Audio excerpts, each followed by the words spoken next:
تھا، اس کی سیاہ آنکھوں میں خوف کا دریا بہہ رہا تھا۔ وہ چیختی ہوئی انسپکٹر شوکت کی طرف بڑھی۔ ایک لمحے کے لیے تو یوں محسوس ہوا جیسے وہ اس سے لپٹ ہی جائے گی۔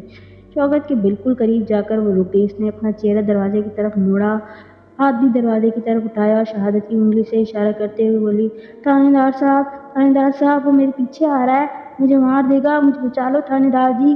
وہ خوف کے عالم میں شوکت کے بالکل نزدیک چلی آئی۔ شوکت نے اسے اپنے ہاتھ سے تھوڑا سا دھکیل کر ذرا سا پیچھے کیا۔ میں پریشان نظروں سے اس کی طرف دیکھنے لگا۔ ہم بھی ہکا بکا کھڑے تھے۔ اس دوران میں نے باہر سے دوڑتے قدموں کی آوازیں سنی۔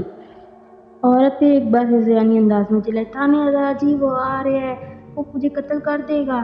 اس کے ساتھ وہ گھوم کر شوکت کی اوٹ میں ہو گئی۔ بھاگتے قدموں کی آواز ہم سب نے سن لی تھی۔ شوکت نے اضطراری کیفیت میں اپنا سرکاری ریوالور ہولسٹر میں سے نکال لیا اور تذبذب کے عالم میں دروازے کی طرف دیکھنے لگا۔